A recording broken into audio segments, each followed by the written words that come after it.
This is Super Investors and the Art of Worldly Wisdom. I'm Jesse Felder. Object to the test! Super Investors is brought to you by the Felder Report. When I'm not interviewing one of the most interesting minds in the world of finance, I spend an inordinate amount of time reading through articles and research or studying charts and statistics. And I put together some of the highlights in a free weekly email newsletter. If you're interested in subscribing, just go to thefelderreport.com and click Join Now right there on the homepage, and you'll be good to go. For over 35 years now, Fred Hickey has consistently performed in-depth research into a wide variety of individual stocks and what drives them over the full market cycle. What's more, during that entire span, he's distilled his findings into concise and actionable research for subscribers to his newsletter, The High-Tech Strategist. In the process, he's earned a reputation among loyal readers for being both a beacon of true value at times of market opportunity and a voice of reason during periods of overzealous speculation. In this conversation, Fred discusses the recent mania in the markets, how it compares to similar episodes of the past, and what those have to teach us about how the current decline in stock prices might unfold in the months ahead. So please enjoy my conversation with Fred Hickey.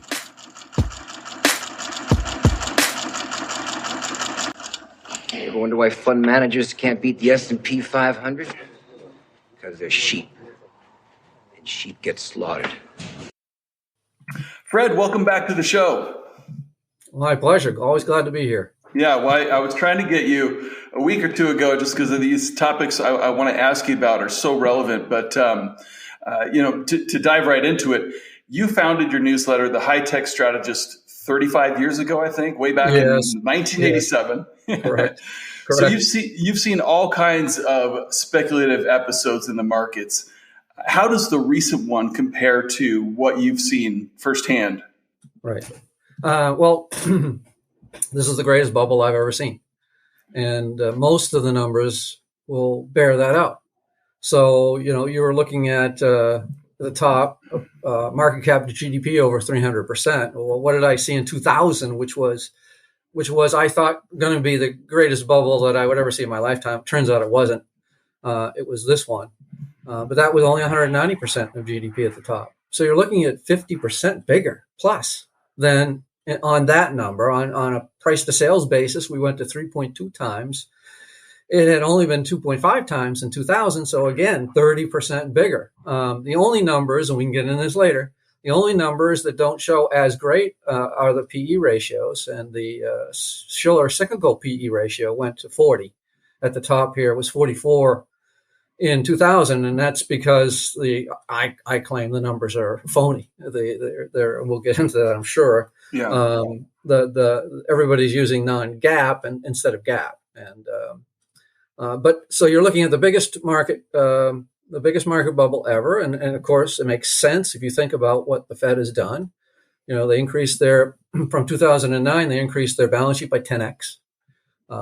Just trillions of dollars of money printing. Just in the last couple of years, they reacted every time. Every QE that they've done has been bigger than the next, and the last one was bigger than all the other three combined.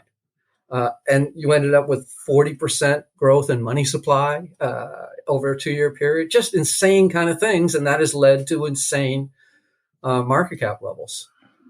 Well, I'm glad you brought up the Buffett yardstick, market cap to GDP, and the price to sales ratio, because people, I think, who use price to earnings ratios don't necessarily appreciate that profit margins are at record highs. And right. So for the PE to have any validity assumes profit margins are going to stay at record highs indefinitely, right? Because if margins mean revert, right? The E goes down and the PE, goes way up. Yeah, they have obviously they're paying no interest payments. So corporations pay nothing. That's not going to stay. That's already changed. Yeah. We're already hearing companies talking about how higher interest expense. I heard this from Verizon's conference call. They talked about their interest expense going up a lot, affecting their earnings. They lowered earnings expectations, and one of the items was interest. That's just one item. Taxes have been low. Also, everything that could go right for corporations in the margin line has gone right, but now they're all reversing. Yeah. Well, where do you think we've seen some of the greatest mispricings in the market this time? Well, you always see the crazy stuff, just like I saw in the .com world, and uh, the worst of it was in the most speculative stuff. You saw we've already, I say the bear market began really in mid-February of last year. Um, we had 1,000 unicorns, for example. 1,000 unicorns. That means over $1 billion a piece. Yeah. Just kind of staggering kinds of things. We have 10,000 cryptos. We had ARK, which is now down 70, almost to 30. It's lost almost 75% of its value. Because all of the stuff that she was buying were supposedly disruptive companies that she could pay any valuation for. So in the cloud names, Snowflake went to 125 times sales. Yeah. Nvidia was 100 times earnings and 30 times sales. Now it's been cut in half. Investors have lost $400 billion in Nvidia, and it's still 50 times earnings and 16 times sales. For a semiconductor company that I've been following for 30 years, and I watched Nvidia while I was in puts in Nvidia in both 2000 and 2008, and it dropped 90% in 2000, it dropped 85% in 2009.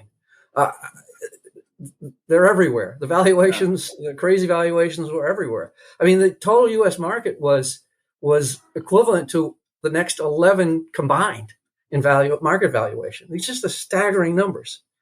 Yeah. So everywhere, but obviously the cryptos, the NFTs, where I've seen NFT activity drop 96% since very recently. The meme stocks, the Chinese internet stocks, many of these have already started collapsing, as typically happens. We saw the same thing in 2000, where the dot-coms fell apart in March of 2000, and the S&P held up. It wasn't until September that when Intel blew, they were $75 stock, and I'll point out that Intel was the second largest market cap in the world at the time. Intel, it was supposedly invincible, like many of the tech stocks I think are today, or they did. It's never returned to that level. Same thing with Cisco. Cisco, they dropped 80 plus, each one of them dropped 80 something percent. 2 of the top 10 companies in the world, valuations, were tech stocks called EMC and Sun, and people were hiding in them after the dot-coms had blown up. They dropped 96% each, both of them. So we have these same kind of valuations, only worse, and they're everywhere. Like I said, all these cloud names, just insanity. Yeah. When you're paying these kind of things for time sales. Well, yeah, and I'm glad you bring up that metric specifically, because I go back to, I think it was 2002 or something, and Bloomberg interviewed Scott McNealy after Sun Microsystems stock price had crashed.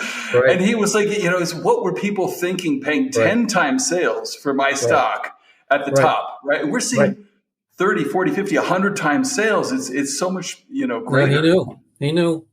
And a lot of the insiders know today too, when they've been dumping shares. I mean, I love that you bring that up too, because in 2000, I think if I remember correctly, Andy Grove retired and sold, the majority of his Intel stock. And that should have been a pretty clear signal to investors at the time that, hey, this guy who's, responsible for running this owner-operated, wonderful American, success story is now cashing out. And we've seen that at Alphabet with Sergey. Microsoft CEO sold half of his stock. Yeah.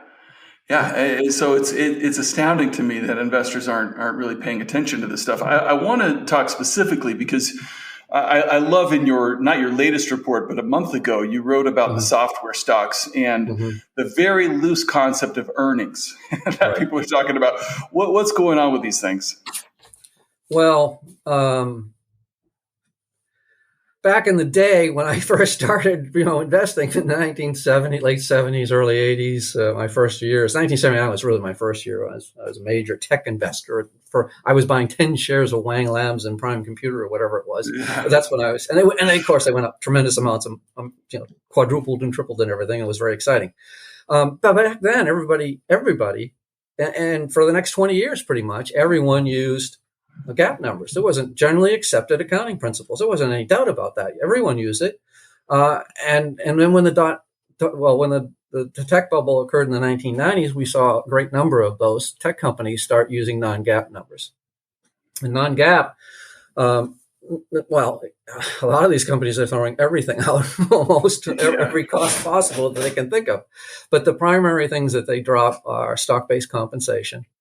And I'll give you an example. So I had put in some numbers in the newsletter about, executives getting paid 2-3 times what their salaries in stock. And these are numbers in the Wall Street Journal where they were saying that the vast majority of mid-level engineer, the compensation is in stock right now. Well, if you pay in stock, you exclude stock-based compensation from your P&L to get to a non-GAAP number, then you're inflating your earnings.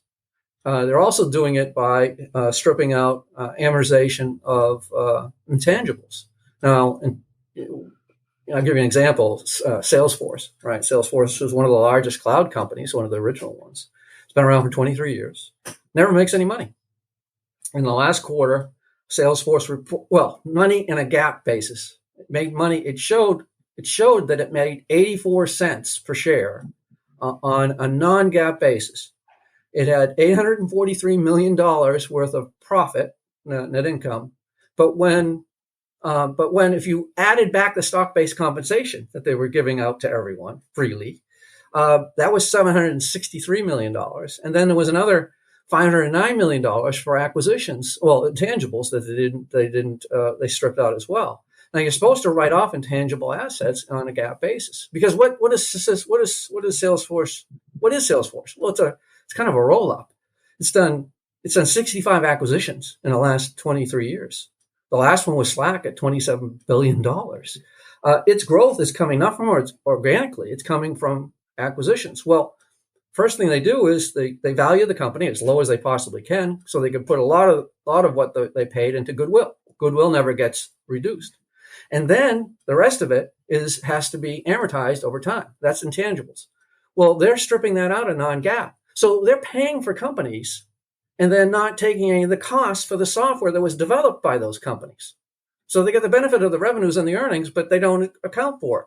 So when you stripped all that out, Salesforce's 84 cents, which was a big beat, it went up, it was 10-cent beat, 74 cent was the estimate, ended up being a loss. Okay, a loss. And yet you have Salesforce selling at still at 100 and something times earnings and a huge PE and everything else. And it's a couple $100 billion market cap. This is no small company. This is a very large company. And it's that way with so many of them. Workday had 78 cent earnings they showed. Another big beat. And these stocks went up on these beats. The real GAAP number, when you put back in the stock-based compensation and intangibles, well, that turned out to be a massive loss of $100 million. The loss was up 38% year over year. And all they do is talk about in the conference calls, the analysts, the managements, is how great the numbers were on a non-GAAP basis. They don't talk about what the GAAP numbers are. The press never talks about what the GAAP numbers are. So it's a completely different world than when I started, when everyone used GAAP. There's very few companies now that use GAAP. I think Microsoft's one of the few that still does. I gave an example of Intel. They've been around forever, and the largest semiconductor company in the U.S. And they only just last quarter started using non-GAAP numbers to be in line with their peers. They said. Right. Because everybody else in the semiconductor world is doing this too. And of course, it's going to make their numbers look better. So that's why the PE ratios are so distorted, I think. The E is no good. If you used a GAAP number, then we'd have a real comparison. And I suspect the GAAP PE would be ridiculously higher than it would be. ServiceNow is another one. Now, ServiceNow makes money. But they reported $1.46. If you put the stock-based compensation back and the intangibles back in to get a GAAP number, that drops 90%. 90%. So instead of the 50 PE they have on a non-GAAP number, they have a 500 PE on on a gap number. And so you have all these 30 and 40 times sales companies. Some of them show earnings. A lot of them on a gap basis, almost all of them show a loss. Many of them show losses and then bigger losses if you use gap numbers. So it's kind of I call it a con game, really. That all of these, and of course, what's been happening is they issue all these shares. The stocks have been going up, maniacally over these years, and people are getting rich. When I put out these numbers in my newsletter, I got a subscriber. I had quite a few comments, but one of them said, "Your numbers are right on target." He said, "My son and his friend had gotten a $700,000 signing bonus, all in equity, and then he was going to get paid $300,000 a year, and most of that was going to be in equity. Yeah. None of that was going to be shown on the bottom line, the P&L."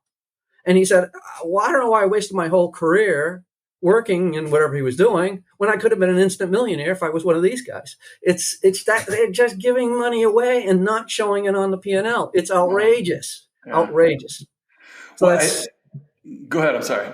No, that's just, I could go on. I think these companies. And I want you to go on because it is fascinating. And I think it's one of the misperceptions right now that's driven the bubble in a lot of these stocks. But you make the point in a recent letter that if companies were forced to buy back the shares that are, being issued to employees in the form of stock options, it would be a lot more obvious what the true cost is. A lot of them don't. Like Salesforce, they don't do buybacks. They just the share count just keeps growing and growing and growing. And see, that's a cost to shareholders. That's a cost to shareholders. Yeah, I mean, now the really bad thing that we saw in 2000 was that they were giving a lot of stock options out, not accounting for them. And then when the stock market collapsed, when the Nasdaq went down 84% in 2000, then they revised down the strike prices so that the employees would still be okay, but of course the shareholders lost out. They're the ones that get holding the bag if they don't understand what's happening here. So yeah, it's terrible, absolutely terrible, I think. Well, I like to think of it, maybe it's one of the most important things I've learned from studying Warren Buffett is that, when you think of these things as an acquirer of the entire business and you realize, okay, if I buy this whole company, take it private, and then I have to give away whatever 5% of the equity every year to the employees just to keep them happy, right? I mean, that is a major cost to me, diluting my ownership of the company. But for some reason, because there aren't those buybacks in the case of Salesforce and things, investors are comfortable with just assuming that those aren't expenses. They show, Salesforce, for example, they show all this cash that they generate, but they really aren't because they. Right. And you think about 23, it's just a huge company, $200 billion, it's been around for 23 years. Software companies generally have high margins. They don't have a lot of costs. I mean, their costs, this is what they're writing up. Their costs are the labor to produce the software or market it. And they give options to all those people, or the cost to acquire. And they write that off as well. They don't include either one of those or a lot of the cost of those in their numbers. And yet, again, here, their share count goes up and up and up. There are no dividends. Supposedly, they've generated all this money over all these years, and there are never any dividends. And there's no big cash position either. Why? Because they keep acquiring companies in order to keep their growth rate up, and then they don't account for the costs. Yeah. Well, I think I've seen somebody argue to kind of dig into the accounting a little bit. The stock-based compensation gets added back in cash flow from operations, but I've seen some people argue that it should they adjust that too. Yeah, it should be maybe under cash flow from financing because It really is more of a financing type. Right. So I mean, some of these companies go to extremes. They strip out all sorts of things. Beyond that, I mean, a long list of 10 items that they strip. Well, you get all the way to something like WeWork, which was doing community-based, community-adjusted EBITDA. It's like, what the heck is that? Totally out of control. But that's what happens in manias. Yeah. Things get out of control. And I feel bad for the regulators. I mean, you have 10,000 cryptos that aren't worth anything. Probably at least 9,980 of them will never be worth anything. Maybe you can make the case that one of them will, or two, if it's a store of value, which it doesn't look to be right now. It just goes up and down with the NASDAQ. But uh, uh, they're all scams. They're all these NFTs and everything. How they can't barely, they're so never mind, dealing with all of that stuff. They have this as well. This is going to be not a high priority for them. Right. Yeah. The SEC seems like they're going to be very busy in the next few years. That's for sure.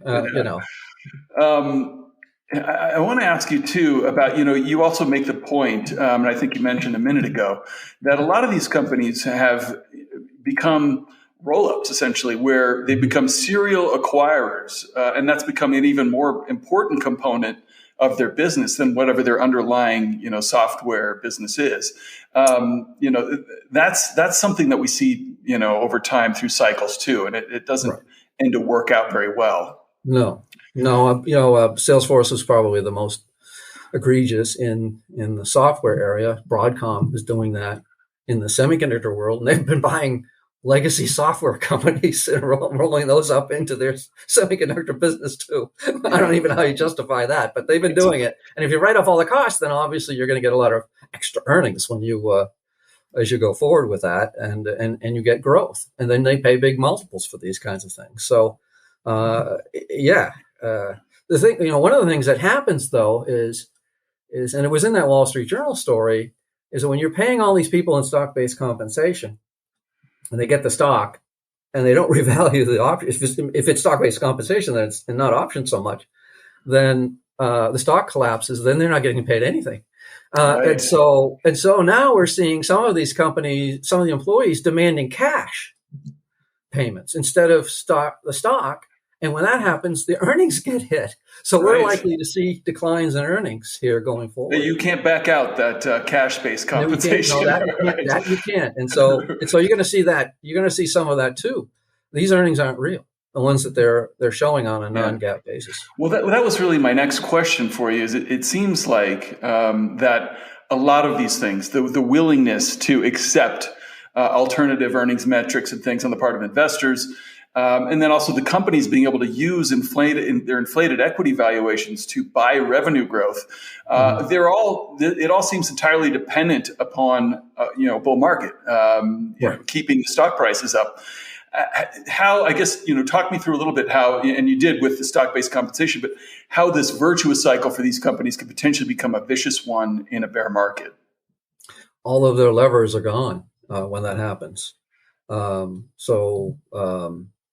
right.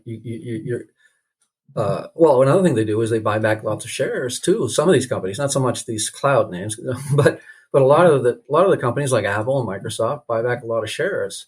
Well, let's take Apple for example. They buy back the same amount of money every year, but not the same shares because it's gone up so much. So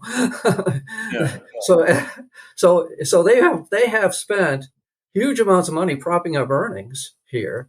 I think it'll be the greatest amount of wealth destruction ever over time. Yeah. We'll find that out. Apple, that one's just crazy. It's selling at 26 times earnings, and there's no earnings right now. I mean, the analysts are looking for a 10% decline, so that PE ratio is going higher now. Yeah. Everything starts to reverse on people. Now, Apple's not a serial acquirer, but many of these others are.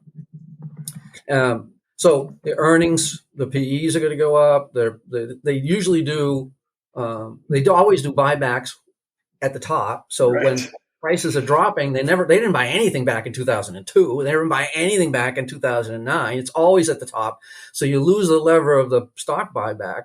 You lose some of the non-GAAP adjustments. You lose some of that. You lose. No one's really doing all merger and acquisition activity occurs at tops too. So they don't do that as well. They don't buy low. They always buy high. They buy when they're going to get rewarded for the sales growth that they're given. And that's what everybody's been doing is been chasing, back in 2000, they chased at eyeballs. Now they're chasing, sales growth and that kind of thing. So you don't do that either. So all the levers they were using to push up the stocks start reversing. Yeah, I mean, it's a great point when they can't acquire anymore because it becomes too expensive because the equity's not inflated. I mean, Right. but also, what I've seen so many times is, near the bottom, right? We start seeing the intangibles finally get written off because a lot of the acquisitions they made, actually turned out that software, became Well, obsolete. the only time you write off goodwill basically is when the software they have aren't selling anymore. So Right. that's when they're forced to start taking write-offs. And of course that happens at the bottoms too, Right. right? And then they just throw in the kitchen sink. Then they have massive losses. And Right. yeah. And then that maybe when they finally are writing off those intangibles and goodwill, that's when you're getting close to a bottom. Yeah. Well, I mean, I'm a historian, a market historian, especially for tech, and I go through some of these declines that occurred over time because every time people get enamored with tech, every bubble. This isn't anything new. So RCA, which was the internet wireless company of the day in the 1920s, right?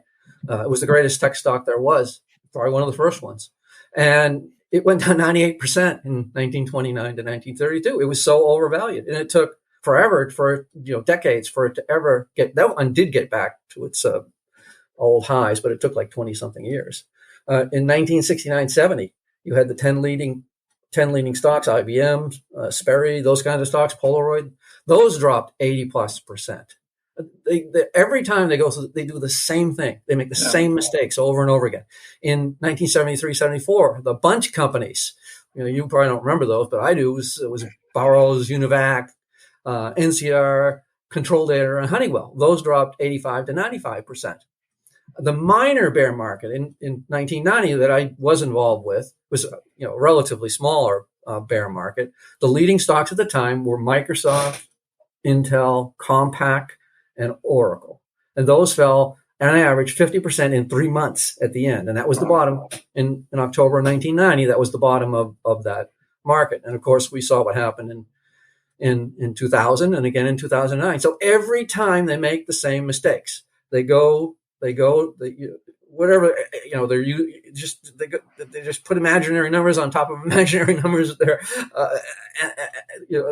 put out earnings estimates for 20 years from now, and that's what they base their PE ratios on, all the crazy stuff. Yeah, and they do it every time, and this is what we've done. So you look at today's market, and Apple's down 13%. Well, I'm sorry, it's not. The market's not going to be done when Apple is down 13%. I just told you some of the numbers here. Yeah. It was $43 in 2019.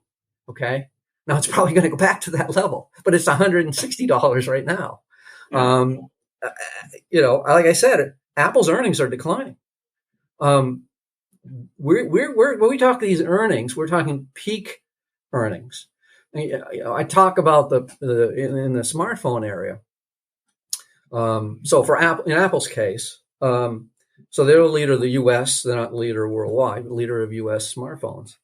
They're the largest market cap in the world. They were equivalent to 7+% of all of the S&P, which I don't think I've ever seen before. One stock being that big, it is the market in many ways. And if Apple goes, it's going to affect these indices. Right now, Nasdaq down bear market levels 20-something%, but the Dow's only down 10 and the S&P is only down 13. So you have things like Apple. It benefited from a major upgrade cycle when they went to 5G, just as they did when they went from 3.5 inches to 5 inches screens.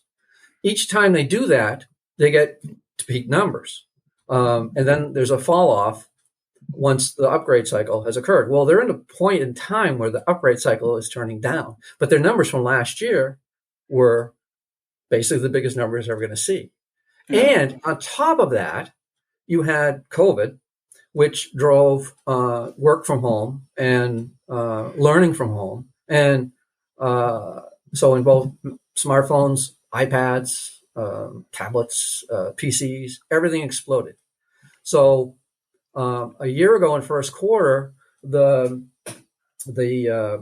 worldwide global shipments of smartphones were up 25% per year. Now it was single digits prior to that, almost nothing the year before, and you soared to 25%. You know what it is now? -9. in Q1, and they're looking for minus 20% in Q2.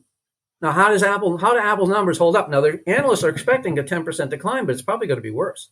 Apple didn't give guidance. They were one of the only companies that didn't give any guidance. They gave directional guidance, but they wouldn't give any numbers. They talked about Russia. They talked about foreign exchange, which is a big problem with the dollar going for all of these U.S. international, companies that sell internationally like Apple does. That's troublesome for all of them. They talked about Europe being a problem for them, and Amazon mentioned Europe, Google mentioned Europe, Apple mentioned Europe, and that's obviously Europe's a basket case. So the European economy was pretty strong, and now it's heading to be a basket case with energy costs spiking on them. But you had this COVID-driven surge in all items. PC sales, the same thing. PC sales went up. They had gone for 7 consecutive years of negative growth. It was the most saturated market you could have, mature market. It went up 2% in 2019 because of a Windows upgrade, 2%. Well, in 2020 went to up 13, 2021 up 15, fourth quarter of 2020 up 26, and the industry started saying we're in a new era of higher growth. Right. Well, you're not. It's what happened was that you had one home PC, and all the kids were home and they had to learn. How many kids you have? Well, you might have 4. Well, you need 4 PCs now. Right. And so you had this one-time surge that drove the whole industry. And remember now, smartphones and PCs are the number 1 and number 2 consumers of semiconductors. So it drove the whole semiconductor market as well, demand. And now they're all going negative. The PC market was up 1 quarter ago in Q1 2021 was up 25% year over year. First quarter, down 9%. And it's only going to get worse. So these numbers that we're looking at Apple are peak numbers for a couple of reasons. One is they were in a booming global, economy here, particularly in the U.S., which is changing now. I say we're heading towards recession. And clearly you see now in China, Apple sales, 20% of their sales are in China. And not only do they have supply constraints, but they also have shutdowns. And so their Chinese sales are going to drop. The European sales are going to drop. Last quarter, their numbers were pretty good. In Apple's case, they were the only smartphone vendor to be up, to show any growth at all in the quarter. All the others were down, negative. But if you look at, and no one talked about this in any of the conference calls, I didn't see it anywhere. But in Apple's case, all of the areas outside of the U.S. deteriorated badly. Europe the growth rate from 9% to 4.5%. Their Chinese business went from 21% growth to 3%. Their rest of Asia went from 19 to -7%. And it was only this growth in the U.S. up almost 20% versus 11 in the fourth quarter that drove them. Well, the U.S. isn't going to continue to grow at 20%. I just told you what smartphone sales are doing in Q1. And PCs are doing also in Q1, and it's only going to get worse. So everything is turning against these big cap techs. I mentioned that, in Amazon and Google's case, they also mentioned European weakness as well. It's all going to turn the other way. And yet you have peak. So you talked about peak growth margins. I'm talking about peak revenues on top of that. Right. Which only exacerbates things. I'm glad you used the phrase new era, because it reminds me of the last time I heard that phrase was in 2000. And I think there's some parallels between, the lead up to Y2K and the big demand surge we saw for computers and semiconductors and all that stuff in 1999 that, pulled forward a bunch of demand and then left a vacuum of demand for a couple of years. That was really one of the major catalysts for the bear market. You weren't reading my stuff then, probably because you're so young. But I was calling what was coming back then nuclear winter. That was my phrase for it. That the demand was going to fall off so sharply for these technology products that it would be nuclear winter. Well, explain. I think there are a lot of people that don't even really know what Y2K was. I mean, okay, Y2K was, and my last longs were all Y2K software companies in 1998. I think I sold the last of them, last of my tech longs, and I didn't have any in 1999. And that, of course, was a problem because it kept going straight up at the time until March of 2000.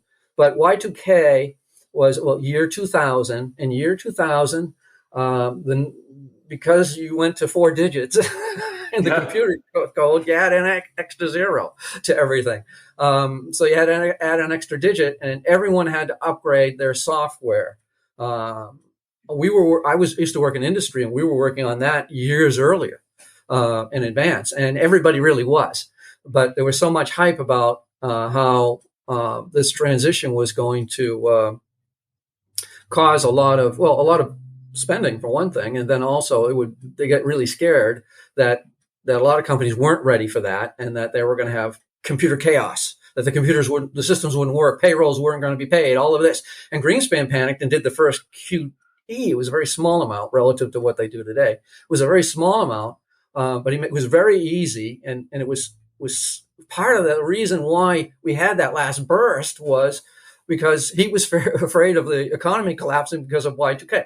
Now, what actually happened and what I thought would happen would be nothing happened, right? It was a worries about nothing, because companies like I worked in, which was General Telephone Electronics, we had been working on that for a decade or more. So, yeah. But everybody upgraded their PCs, and I mean, if they they had to do intended that too, yeah. Yeah, and so if they had planned on upgrading in 2001 or 2 or whatever, they all did it in 99, and so there was that nuclear winter. It wasn't just that, though. The biggest areas of overbuilding was because of the internet. Right. And they were talking about, the insane kind of growth levels. It was going to be doubling per day, every day or whatever. Just crazy stuff that they put out. It was going to solve all the world's problems. The internet was, peace and prosperity and you name it. And people put up way too much fiber optic capacity. I mean, 100 times what they really needed. They put up too many servers. So the capacity was enormous. And that's why Cisco was doing as well as it did, and why it never came back, because the expectations built into that stock price were so high. Cisco has had excellent numbers from 2000 to 2022.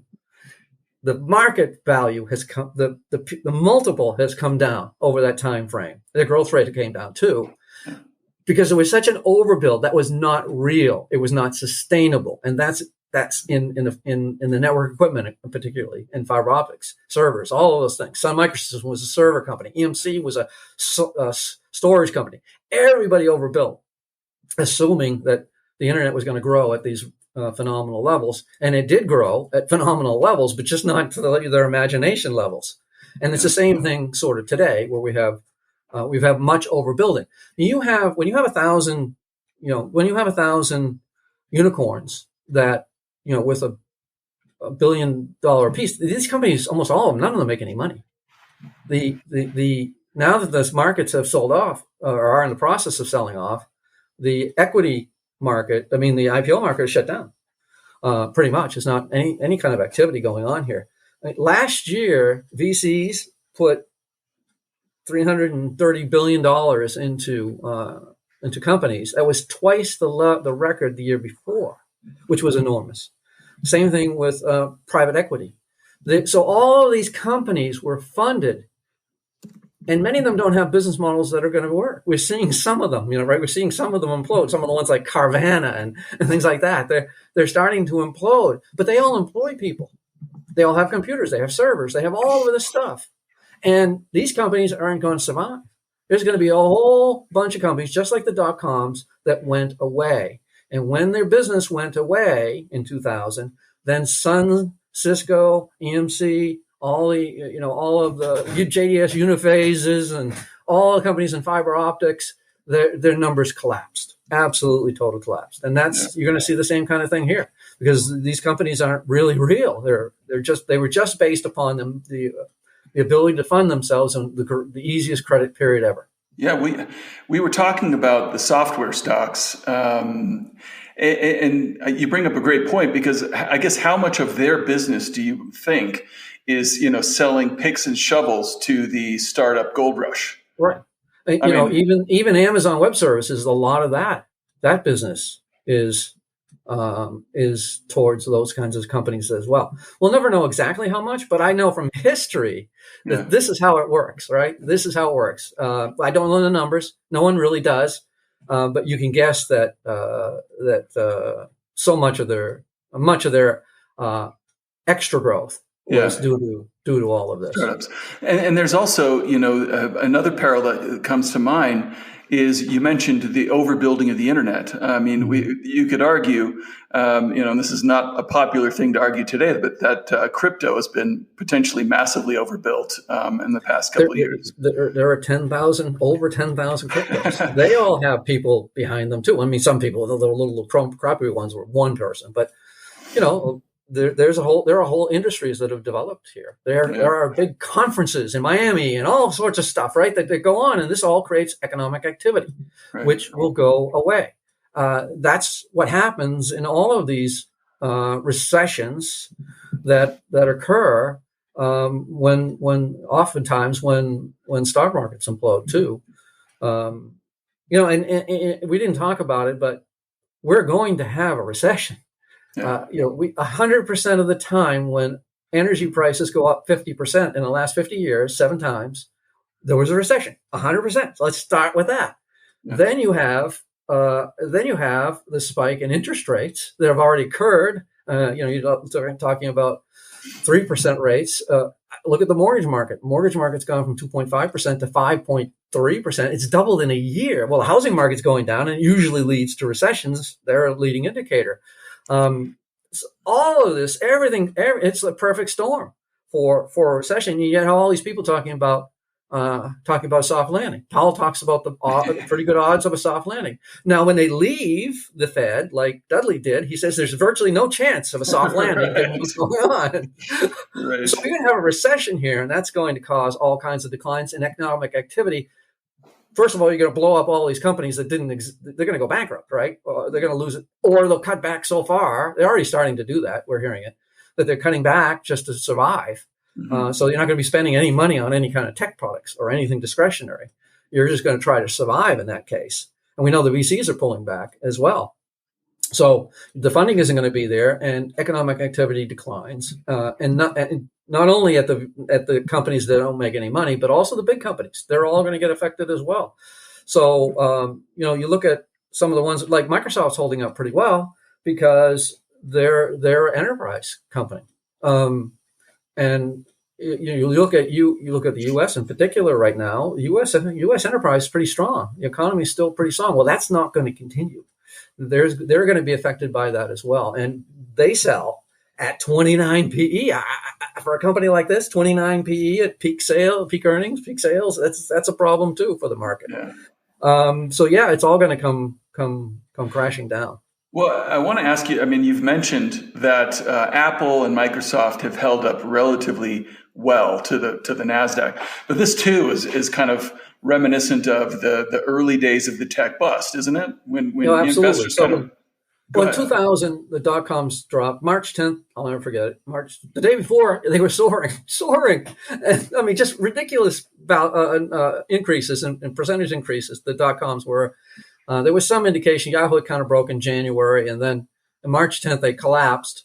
And then people rotated into bigger, safer, they thought, cap names. They thought that the internet would still be growing, just we're losing some of these crummy companies, which were driving a lot of their business. People didn't know that. So then they rotated into Intel and the Cisco's and all of those.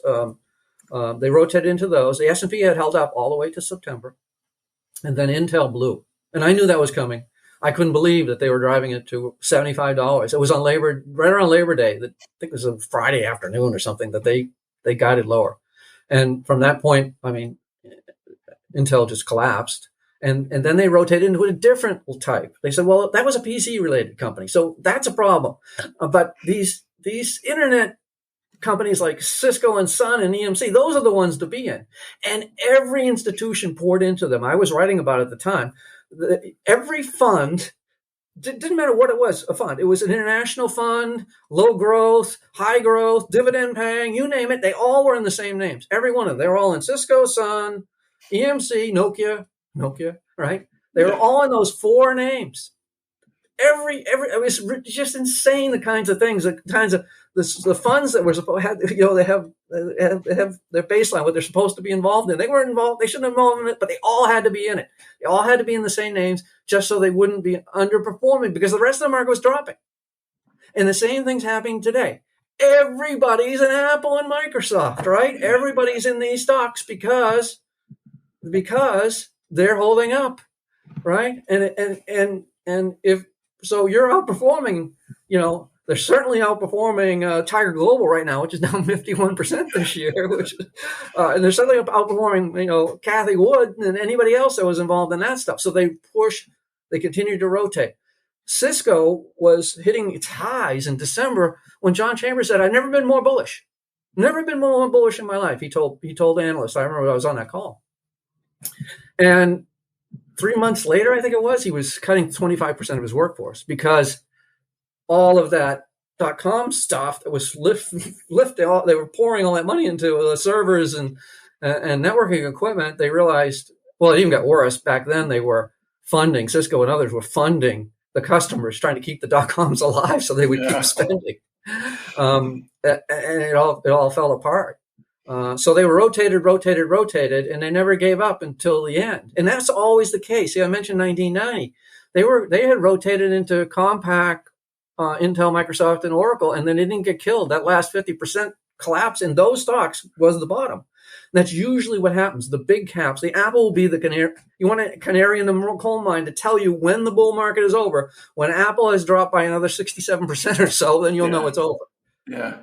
Well, I'm always amazed. And, I think my friend Peter Atwater had a great tweet in this regard that watching human nature manifest in the markets is just fascinating. I mean, was it 2012 or 13? I think right after Steve Jobs died, Apple was trading 5 times cash flow. Nobody wanted to own it, right? Yep. Now it trades 35 times cash flow or something if you back out stock-based compensation, and everybody wants to own it. And what products have come out since then? Yeah. They talk about an Apple car. Well, they've been talking about that for a decade, right? Yeah, and talk about horrible margins, right? You want to ruin Apple's margins. Let's go into the auto business. Yeah, that's a good idea. Let's get into the auto business. But no, I mean, other than their earbuds, what have they done? Yeah. Tim Cook has been riding the wave of the iPhone, basically, and iPads that Jobs and his people had all developed, and they've done nothing. Yeah. They've done nothing except buy back shares with the cash they generate a lot of shares. But they used to have no debt. Now they have $100-something billion of net. They still have net cash, but the goal is to bring it down to zero, and they're getting close. They only have like $70 billion net cash now, but they use all this. They use the debt markets to borrow to lever up their earnings. That's one of the things that they've done. Well, yeah, it's been the financialization of the business is really what Tim Cook's been successful. And I think people maybe don't appreciate just how much that has been a driver of the bull market, in the past. Microsoft's another example of that one. It's a great one. Yeah. So when the stock market crashed in 2008, I got rid of all my puts because I don't like short. I saw what happened in 1998, 99, and shorts who have been around for 30 years they evaporated. It's just terrible.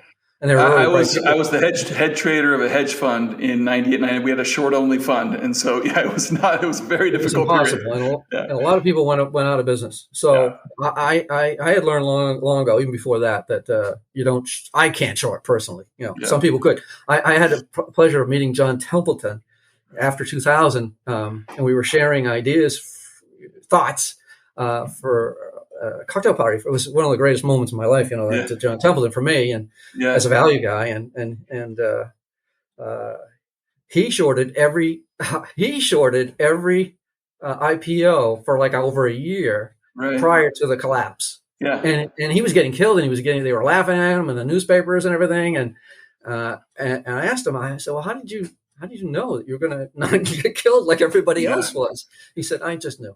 Yeah. Because he had been through Japan, he had been through all of these others, and he knew. Yeah, I think he told his broker short every IPO at the expiration of the lockup period, and he sold like $100 million with his own money. And he was getting killed at first. Wild. Killed. but I mean, that is a trade of a lifetime right there. Right. Yeah. Right. Wow. And so, yeah, that was a great moment for me to have a chance to talk and everything to him about, because we both had lived through that war, Right. and survived. But I forgot what I was saying about. We're talking about Microsoft, I think. Yeah, so Microsoft, yes. So in 2008, as I did in October 2002, I bought a bunch of tech stocks, and I did very well with them. Now, I should have held on to them longer, but in theory.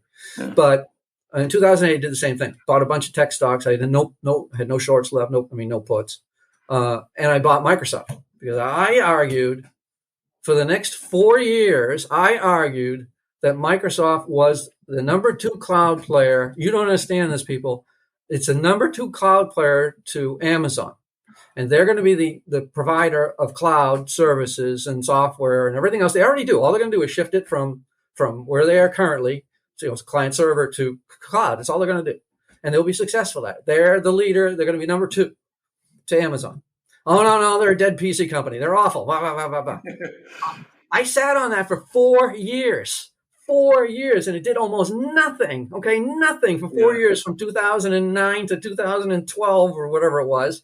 And then I kindly gave up. I thought the economy was going to go down or something. I gave up. I sold it, and then the new CEO comes in and he starts levering up the share. He starts borrowing debt, and the stock goes crazy. Right? Then it takes off. All of a sudden, and after it takes off, then everyone calls it the great cloud company. Only then. 4 years, I argued in my newsletter. Almost every month, I would be arguing how this is the cloud. This is the great cloud leader, or one of the great cloud leaders, and you're calling it a dead PC company. Yeah. So that's what happened here. Is the financialization. The new Ballmer got thrown out because he wasn't getting the stock price up, and that happened over and over and over again in the industry. If your stock price wasn't going up, meaning you weren't levering, you weren't doing what you needed to do to get that stock price up, then you were going to get replaced. And Ballmer got replaced, brought in a new guy, and he did what was necessary, and the stock goes crazy. And that's just that case. That happened all over the place. Yeah, and even more than what rising interest rates do to valuations, it potentially puts an end to this financialization where companies literally, it makes no sense to borrow any longer. If you have to pay 6, 7, 8% to borrow to buy back stocks at record valuation, so that financialization potentially comes to an end. It's distorted the whole economy, right? It distorts everything. And we can go through a long list of things that it has distorted. Yeah. Because money was free. Money's free. You end up with this craziness and that's the case in RCA, right? All the way in the 1920s. It's always the case. Yeah. Well, to come back to our 2000 analogy, I want to ask you about what my friend Diego. Do you need to answer that? No. No. Yeah, okay. Sorry about that. Yeah, no, I try to tell everybody that normally calls me, don't call me. Perfect. So Diego, I just spoke with him a couple weeks ago. He likes to call gold an anti-bubble. And so in the midst of all these bubbles, we look for things that are ways to protect ourselves from the bursting of the bubble and potentially the monetary policy that results from the bursting of a bubble. In the peak of the dot-com mania 20 years ago, investors seemed to appreciate when they were starting to fall out of love with tech stocks, right? They started to rotate in a longer term way into precious metals. That turned into a massive bull market for the next 10 years for gold and silver. Do you think we're at a similar inflection point for precious metals today? Yeah, it's not exactly repeating where it rhymes. It was interesting back then. I was protecting myself. So I had the puts. I had like 10% of my portfolio in puts, right? And I was funding most of that with against techs with S&P. I mean, not S&P, with treasury bonds, 6-month treasury bonds. And I was getting over 6%. And people call me idiotic because I was getting 6%. Now people would kill for that today, or more recent, a year ago. So I was getting 6%. I was funding most of my put options with that. And that's a place where I could hide. But gold at the time was in a 20-year bear market. Yeah, it was not interesting to anyone. It was, in fact, the absolute depths. Okay, the Bank of England had gotten rid of all of their gold, or half of their gold, or whatever it was that the Prime Minister did. And it's interesting. Gold began 2000 at $280 an ounce.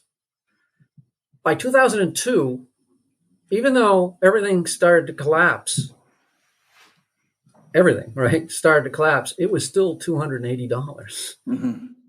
There was a long lag there between the time that people recognized that, it's over. I need to be in something else, something that might be in a bull market now after being in a bear market for 20 years as gold was. And that's when I jumped in really in 2000. I started buying gold first ounce I ever bought was in 1998, I guess. I started buying some gold because I knew how crazy the Fed was. Didn't know how crazy they'd get. But then I didn't get involved in the gold equities until 2002. And then it took off from there. There's an important lesson to be learned there. And that is you have to be patient. Sometimes you have to wait for things. And there's a lot of people complaining because gold didn't break 2000 here recently and fell back, that it's all over. It's it's not working or anything like that. Now, the difference between now and then is gold has not been in a bear market. Gold has been in a bull market. And I'd say the latest cyclical turn came in 2015 when we were at 1050. But as late as 2018, August 2018, we were at 1180, and we've gone from 1180 went up to over 2000, and people shouldn't be complaining that it pulled back a bit. I mean, that's what happens in all bull markets. There are pullbacks.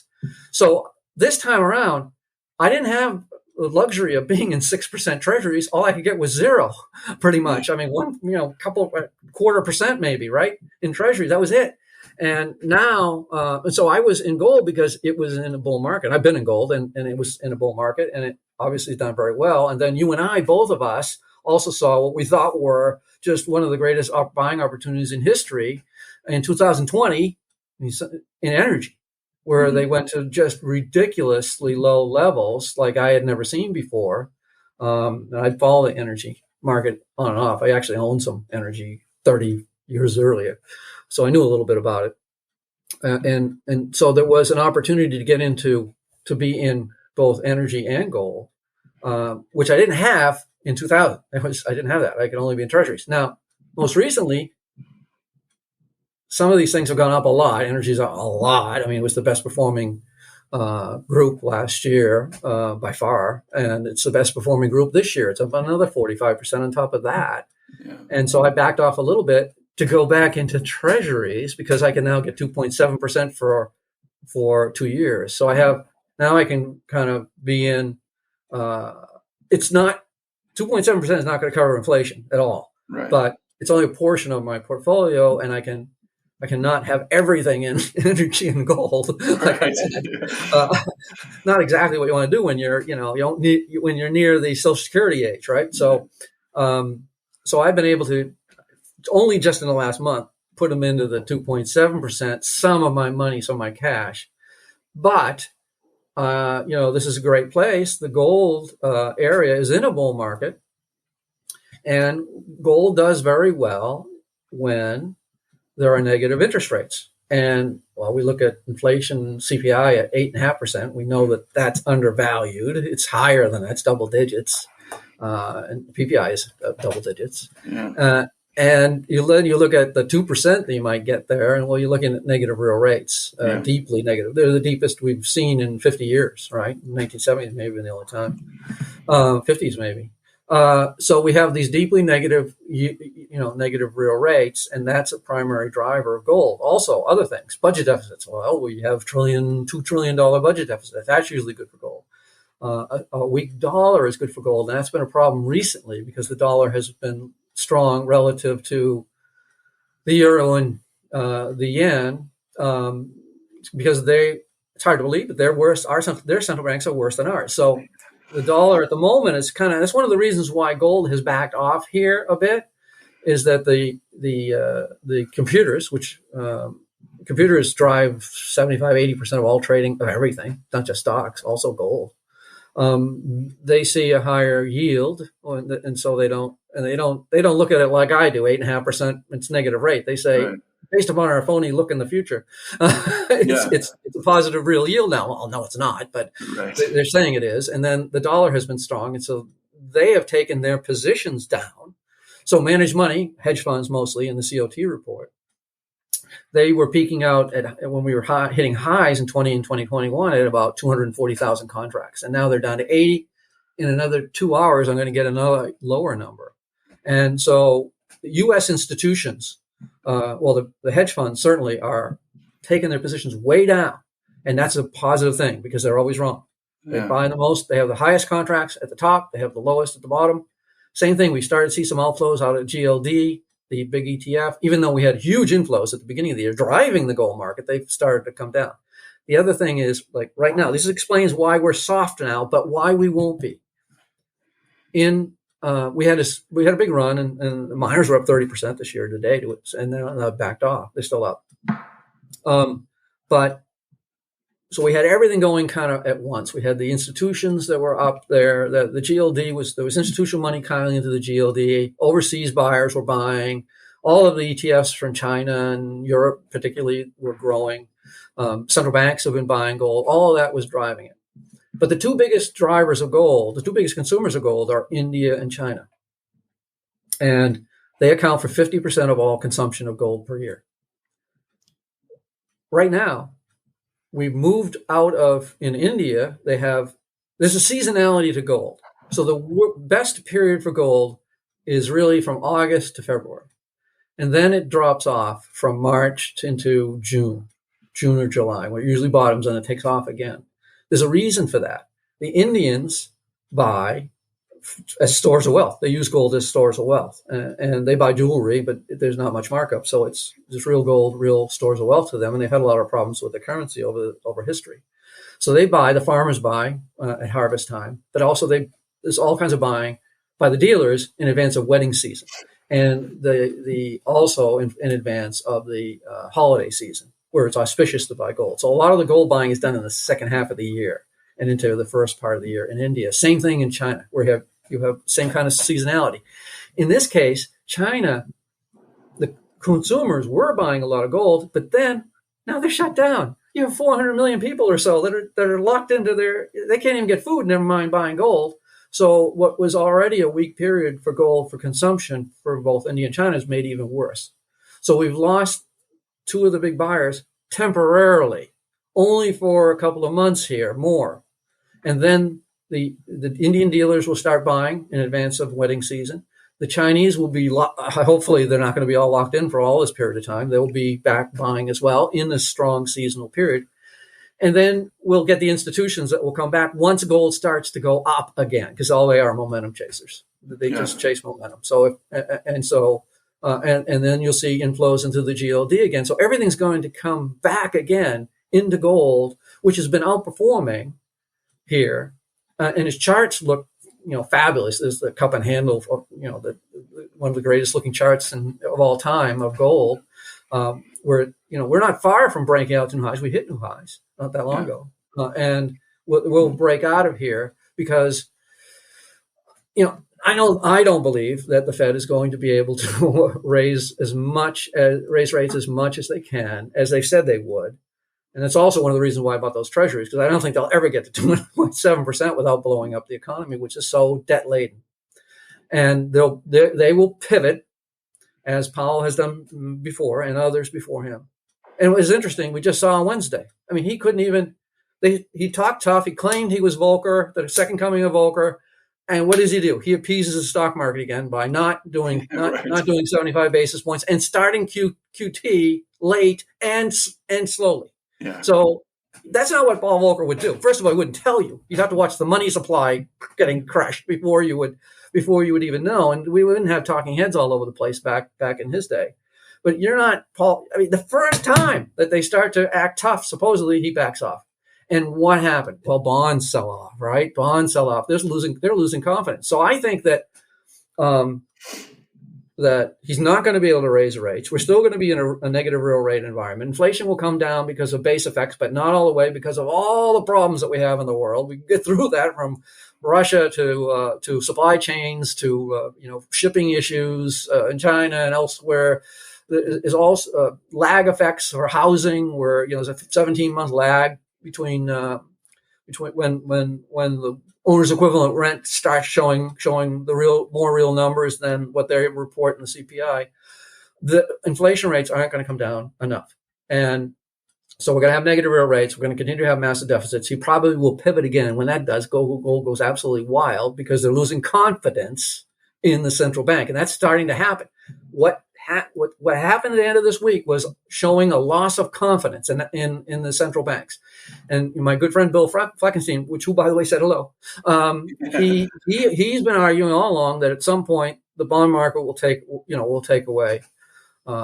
We'll install discipline. Take away the printing press. Take away the printing press, and so we're likely going to be in turbulent times for some time, and with loss of confidence in the central banks. I don't know how you can have any confidence with the ECB with the negative interest rates with what's going on with their inflation, and the Bank of Japan printing, even though they're starting to see inflation and the currency's falling. Loss of confidence in central bankers worldwide. And that's all positive for gold, which is already in a bull market. And, who knows how high it'll go. I mean, when gold has had bull markets, as we saw in 2000 in that great decade, gold went from 280 to 1900, so that's a huge move. And I don't know what will go here. I don't like to make predictions, but I'll say a lot higher. Well, maybe it's an interesting way to think about it. I think Pierre Lassonde has made the point in the past that, there are times when you see the Dow Jones Industrial Average and the gold price reach parity. And that might be something we're looking, He also had one of the greatest quotes I've seen this year. I'm going to give it the best quote I've seen this year. Okay. Powell is the equivalent of a porcupine in a balloon factory. There's no way he's getting out of this. No way. Well, I think that's what the markets are just starting to wrap their heads around is Mr. Market is coming around to the idea that the Fed is trapped, can't come to the stock market's rescue, and probably won't do enough to rein in inflation either. And so you're kind of having, like Paul Tudor Jones said, it's the worst possible market environment you could imagine for stocks and bonds. Right. And yet they won't give up. I mean, that's the thing. They'll rotate. They'll do anything. Look at the fund flows. How can people be pouring money into Cathie Wood's fund after it's down 75%? Yet they are. Every month, January, February, March. I think 2 days ago, she got like our highest inflow of the year. Because the Fed, because they've done this it's unprecedented that they kept the markets afloat for 13 years. And they always came in to intervene, always supported them. So you have people who fanatically believe that if anytime you buy low, when they think now is a low time, you're going to win. You're going to win, and they're pouring money. I saw numbers from also hedge funds and equity funds. They were pouring money in too, and so you get these. Back in 2000, we had. Of course, the markets collapsed. The NASDAQ collapsed 84%. We had about 700 days of that bear market. 300 plus of those days were up days. Only 370 were down. And we had 15 rallies of between 10 and 50% within that time frame. And that's the same thing we're seeing today, except that they're even bigger believers of never losing. Right. And that's why we see this money. And this is what Mr. Market does. It destroys capital like this. It sucks you in with these rallies. So they all got buried, on Wednesday when Powell, gave them something to chew on, something positive to chew on. They were all rushed into the market again, only to get destroyed. Yeah. And so this is a process that you see every time, except this one's a lot worse because of the amount of money printing that went on and the amount of interventions that occurred. Yeah, and we haven't even started to see signs of capitulation. No, so not at all. The opposite. That's right. You'll see all the classic signs of that. Capitulation signs, and we're not seeing any of it. Just little ones like when the VIX goes up to 40, you might get a bear market rally like we did in the 2000 timeframe. Yeah. Coming back to precious metals, I want to ask you, as much of an expert as you are on tech stocks, because you've been doing it, investing in the precious metals miners for so long now too, you've become 2 decades. Very astute at analyzing these companies. In fact, you're one of the only analysts that I pay attention to in this space. So I want to ask you, what do you look for specifically? Yeah, it's funny because I did another interview I did another interview with the lead. He is still maybe the leading gold equity mutual fund manager. He says, "You're the best analyst on Wall Street on gold." You got up in the high tech strategy. Right. Because I listen to you all the time. Well, that's very flattering, right? But it's been so I have been watching these things for this long, been involved. I own them. Yeah. So when you own them like that and you own them in size, you get to you know. For me, that gets me deeply involved. So I think they're great. They're extremely volatile. Yeah. As you see, they'll go up 100% in no time. In that bull market in the 2000, you mentioned the 2000 to 2000, well, really 2001 to 2011 timeframe, the gold stocks went up 1,600%. That's 17x, 17 times. So there was a lot of money to be made. And then in the 2013 to 15 collapse, they fell 70%. So it's if you want action, this is a great place to be. Yeah. And if you can get in on where they're cheap, then you're pretty certain that you're going to do really, really well in a big way. And really, that's where we are today, I think, because they've been doing fairly well, I think, because the gold price is up, but they're really undervalued. And part of that is they didn't get any attention. When everybody's chasing cloud names, they're going up 100% a year, and Apple and Microsoft, and you name it, there's no intention. The same thing happened in the bear market in 2000. There was no interest in gold, and there was no interest here as long as the tech market and meme stocks and cryptos and everything else took attention away from gold. So it went up only because of the conditions are so great, I think, not because there's a lot of attention. And the miners have been depressed, I think, mostly because they did fall that 70% by the 2015 bottom to really insane levels, and everybody got burned at that point and said, "This group's, I just can't invest in them." Yeah. And as a result of that, they have retained, while they've gone up, they are, they're undervalued. So you have a number of these names some of the names I like are selling below net asset value, in a big bubble here. Right. And, others that'll do extremely well if the price of gold continues to go high, and their margins are fantastic. The highest level they had gotten when gold had gone up so much was $640. The margin being the price of gold versus their cost, all-in sustaining cost, was $600 and something. It's higher today. So what they call the Huey to gold ratio, which is the gold stocks to gold ratio, went to average 0.46 in that 2000 to 2011 bull market. It's 0.14 right now. We'd have to triple just to get to the same level they were in that bull market. So these companies they're earning lots of money. They're generating all kinds of cash. We're all disciplined, sort of like everybody knows how disciplined the oil companies are. Well, it's the same thing with the gold companies. They're making all kinds of money. They're generating all this cash. And we've had dividend increase after dividend increase. They talk in every conference call how committed they are to shareholder value, whether it's via buybacks or dividend increases. They're all doing it. They learn their lessons. They're keeping their costs. They're not overexpanding. And they're generating margins that we've never seen before. This last quarter, we were 1890 or something like that on average for price, 1870 something for price, and the costs were a little less than $1,100. That's almost $800 of margin. It was the biggest margins. They say this is great. Anything higher, it's just the gravy on top of it. Yet the stocks don't reflect that. They don't reflect the cash flows.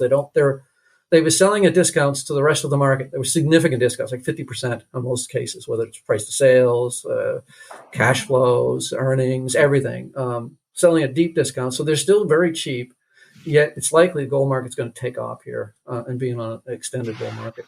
And I don't know if you get to Pierre Lassonde's 1-to-1 ratio. I mean, that would be pretty amazing. It would require a pretty big bear market for the Dow and pretty big for stocks. I don't know if you do that, but both.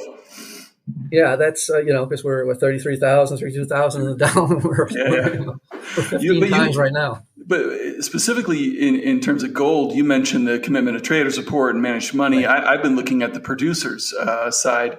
and their short position relative to open interest is like at the lowest levels we've seen since 2018 and 2015, 16 before that. So they're not selling forward any product right now. They must be very confident that they're bullish, and that's a flip side of the flip side of the. I watch managed money only because they've been so good at being wrong. It's a better indicator. The hedge funds are a better indicator than even the producers, and the producers are a good one on the other side. Yeah, right. Yeah. If the commercials, as they call them, the producers are part of that. They put up big short positions when gold gets too high. Yeah, and now They have these very low levels because the producers are part of the driver there. Because they don't want to sell forward. They know the price is going higher. They know. I mean, it's a supply and demand issue. We have loss of faith in the U.S. dollar amongst the U.S. so much, but amongst central banks around the world. So Russia dropped virtually all their treasuries and went into other currencies and gold. They were buying gold and they're buying it again because they kind of knew this. I guess maybe they knew that it would end up this way. But China's doing the same thing. They quietly, they every time they go into a period where they're silent and they claim they're not buying it publicly, they are, and I know they are. They're buying enormous amounts. I have good sources on this. The Bank of China is buying lots of gold. Why wouldn't they? They own $3 trillion, over $1 trillion of U.S. Treasuries. They have a big exposure, and potentially problematic for them if anything goes. If the trends continue where we're becoming more antagonistic against each other. Yeah, and it's a lot of countries like that weren't gold buyers, even ones that are friendly to us, like Ireland, started buying a whole bunch of it. India's been a huge buyer. Turkey's been a huge buyer. So you have all of this, and this is likely only to continue. As I said, the dollar's only up because of its comparison to the euro and Japan. So they're going to continue big buyers of gold, and so you have this demand. You have demand from all these countries, encouraging buying. The Russians dropped their value-added tax on gold to get people to buy internally. Chinese have made it very attractive to buy internally, and so all these countries, large parts of the population of the world, all of whom are buying gold to protect themselves, partly from their protection for their own currencies too, and that's going to continue. Yeah. So we have a lot of demand, but the supply side is difficult. It's sort of like oil, where they've not been investing. They're being paid. They're being rewarded by shareholders. Shareholders love this for the dividends and the buybacks and everything. It's just same thing in oil. And there's a disincentive around the world to produce, and it's getting more difficult. Most of the gold finds, there haven't been any elephant finds lately for the last decade, pretty much. But where they do find it, it's in very difficult locations to get it. The grades have gone over the last 15, 20 years from 10 grams per ounce to a little over 1 gram per ounce. So it's getting more costly to build mines. And there's a lot of this expropriation by countries in a lot of these places, either by the taxes or actual taking over. Places that were friendly to mining, like Chile and Peru, have turned the other way now. Mexico as well. So the supply isn't growing. I mean, they're talking about actually declining here going forward, yet the demand is growing, and that combination will drive gold prices higher. Yeah.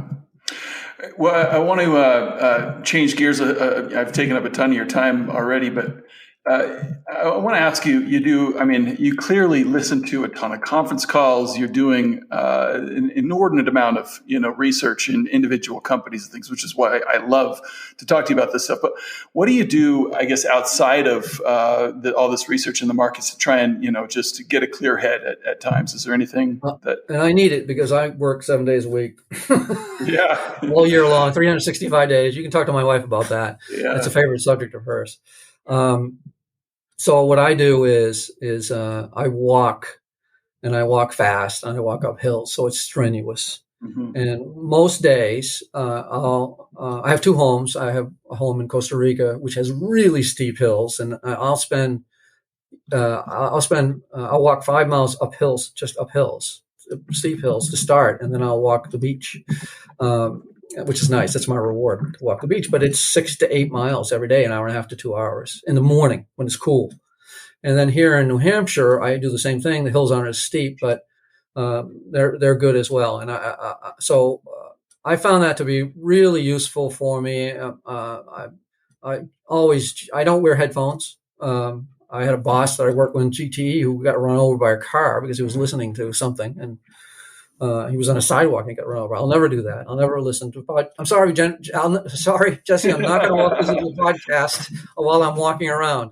So that means I'm thinking the whole time, and I'm always coming up with thoughts while I'm walking. It's been shown that happens. The science has shown that, and so oftentimes I come back to my office after that and have to write things down or type them in my notes that I build up every month, because I've come up with these ideas that I didn't have when I started walking. So I found it very beneficial. And then I just read a week or two ago that it'll add 15 years to your life if you walk fast like that. And if I needed any more validation, I got like perfect scores from my doctor on every category in my latest physical. So I know it's working, and I'll continue to do it as long as I can.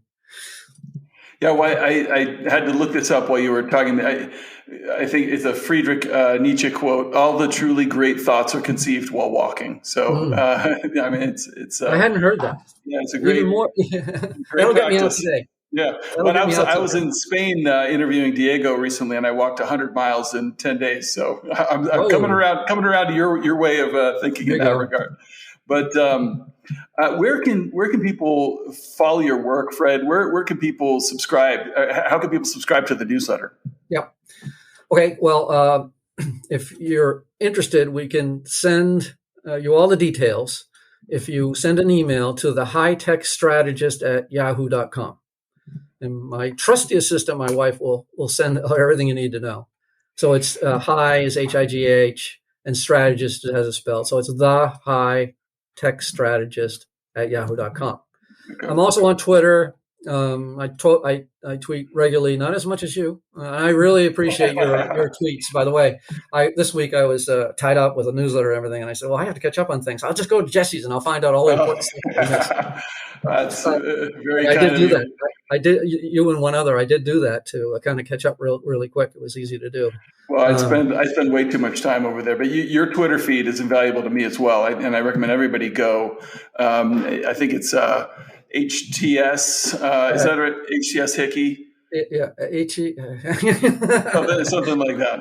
Well, you'll find me. HTS, yeah. I think it's F Hickey, I think. But okay, that's it. HTS so. F Hickey, that's right.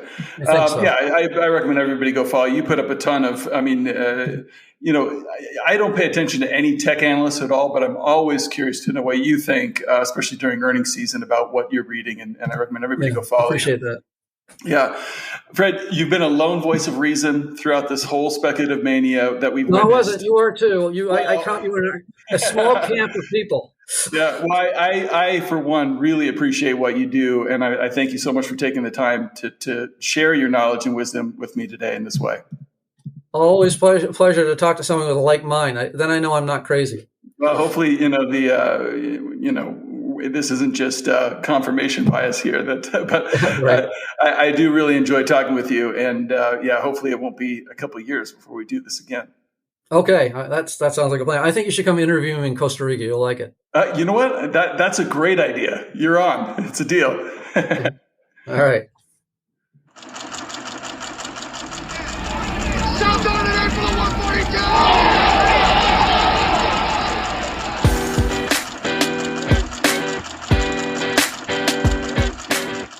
And that does it for another episode of Super Investors and the Art of Worldly Wisdom. As always, you can find notes and links related to this episode at thefelderreport.com. Thank you for listening, and until next time, buy low, sell high.